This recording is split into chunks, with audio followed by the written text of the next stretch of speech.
प्यारे देशवासियों, नमस्कार। आज मैं पाकिस्तान की हरकतों के बारे में आपसे कुछ बात करना चाहूँगा। यानी पाकिस्तान इस वक्त जो हरकत कर रहा है वो बहुत अपने आप को मुसीबत में फंसाता जा रहा है, इसमें कोई दो राय नहीं है। अब ये इस तरीके से अगर वो आगे चलेगा तो उसके लिए हालात आगे बहुत ख़राब होने जा रहे हैं। आप देखिए, भारत ने जो हमला किया था 6 और 7 मई की रात को, वो केवल उग्रवादी ठिकानों पर, आतंकी ठिकानों पर किया गया था। उन्हीं को निशाना बनाया गया था, उन्हीं के ठिकाने ध्वस्त किए थे और उन्हीं के उग्रवादियों के परिवार या वो खुद आतंकी, उनको ही मार गिराया था। करीब 100 आदमियों को मार गिराया। लेकिन भारत ने दुस्साहस दिखाया, पाकिस्तान ने दुस्साहस दिखाया और भारत के 15 शहरों पर 7 और 8 मई की रात को हमला किया। हालांकि उस हमले को नाकाम कर दिया गया। अब पाकिस्तान की हालत इतनी ख़राब होती जा रही है, उसके अपने घर में ही वो घिर चुका है। उधर देखिए, बलूच विद्रोही जो हैं, बलूच विद्रोहियों ने धमाके किए हैं कई जगह, पाकिस्तान में कई जगह धमाके किए हैं। और पता लगा है कि इस्लामाबाद में जो प्रधानमंत्री निवास है उसके पास भी धमाका हुआ है। बलूच लड़ाकों ने क्वेटा में हमला कर दिया है और भी कई जगह हमले की उनकी प्लानिंग चल रही है। तो पाकिस्तान पूरी तरह से घिर चुका है। जब भारत ने हमला किया था 6 और 7 मई को, उस दिन भारतीय सेनाओं ने ऐसा धर्म निभाया था, शायद ऐसी मिसाल मिलनी मुश्किल है।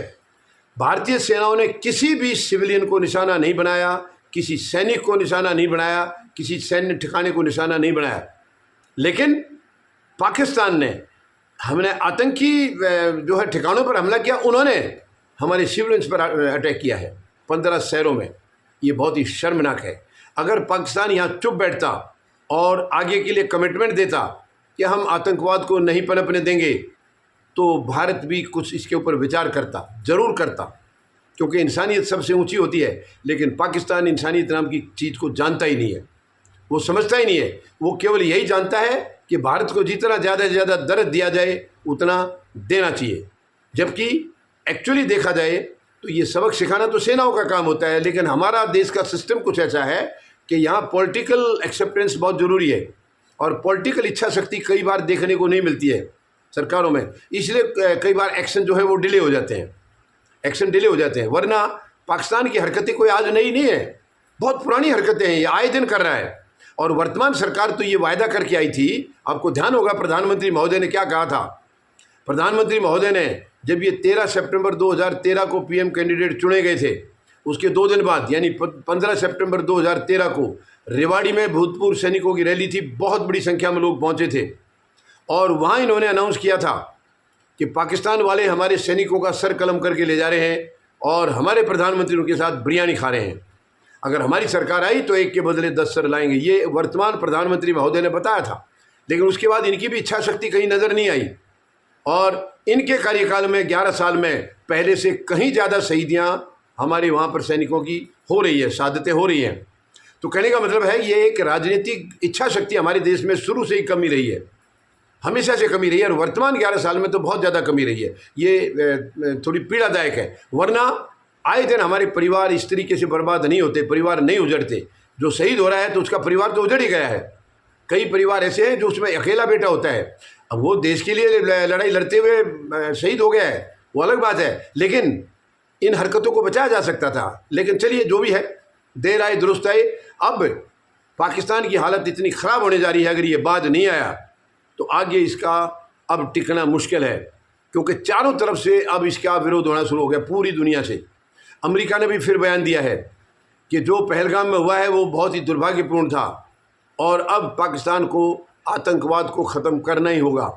यही बयान और भी कई देशों से आए हैं। संयुक्त राष्ट्र ने भी ये बयान दिया है। यानी आतंकवाद के ऊपर पाकिस्तान को संयुक्त राष्ट्र ने पूरी तरह से घेरा है कि क्यों पाकिस्तान बाज नहीं आ रहा है, आतंक की फैक्ट्री को बंद क्यों नहीं कर रहा है।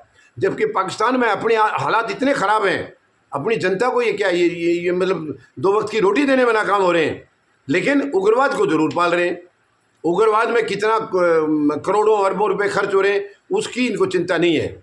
और सबसे बड़ी समस्या पाकिस्तान में यह है कि वहाँ सरकार के पास पावर नहीं है, वहाँ हमेशा सेना के पास पावर होती है। सरकार सेना के खिलाफ जाके कोई फैसले ले नहीं सकती है। ये पाकिस्तान में और हिंदुस्तान में फ़र्क है, भारत में और पाकिस्तान में ये फ़र्क है। मगर अब पाकिस्तान चारों तरफ से घिर चुका है, चारों तरफ से। ये कहाँ कहाँ अपनी सेना को लगाएगा? और है क्या, इनके पास गोला बारूद तो 3 दिन का भी नहीं है। पाकिस्तान लड़ाई नहीं लड़ सकता है। औपचारिक बेसिक लड़ाई की अभी घोषणा नहीं हुई है, लेकिन LOC के ऊपर खूब चल रहा है। मगर इनके पास गोला बारूद भी सफिशिएंट नहीं है, तो आखिर कहाँ मुंह दिखाएगा? इनके देश के अंदर खुद विरोध हो गया। पत्रकार खुद पूछ रहे हैं कि जाके किसी बिल में घुस जाइए, नहीं है आप लोग मुकाबला करने के लायक, नहीं आपकी इंटेंशन सही है, ना आपकी नीयत सही, बिल्कुल क्लियर कट वहाँ की जनता भी बोल रही है, पत्रकार भी बोल रहे हैं। अब पाकिस्तान के हालात बहुत ख़राब होने जा रहे हैं। अगर वो तुरंत नहीं संभला तो आगे हालात काबू से बाहर हो जाएंगे। और अगर ये दुनिया के नक्शे से पाकिस्तान का नाम मिट जाए तो कोई ताजुब नहीं होगा, अगर ऐसे ही रहा तो। क्योंकि भारतीय सेना अब शांति चाहती है, बिल्कुल शांति के लिए चल रही हैं। शांति नहीं होगी तब तक भारतीय सेना रुकने वाली नहीं है, बेशक पाकिस्तान का खात्मा क्यों ना करना है। तो अब ये पाकिस्तान को सोचना है, क्या वो अपना अस्तित्व रखना चाह रहे हैं या अस्तित्व को मिटाना चाह रहे हैं? ये पाकिस्तान को फैसला करना होगा। और पाकिस्तान का फैसला सरकार नहीं बल्कि सेना करेगी। और सेना का नेतृत्व हमेशा ही वहाँ एक किस्म से अहंकारी रहा है। वो भारत को पीड़ा देने के सिवाय और कुछ सोच ही नहीं सकते हैं। अपनी जनता को सुख शांति देने का कभी सोचा नहीं। केवल उनकी यही सोच है कि भारत को कितना दर्द दिया जाए, जितना ज़्यादा हो सके वो देना है। यही उनकी सोच रहती है। और यही वजह है कि पाकिस्तान आज सबसे पिछड़ा हुआ देश है।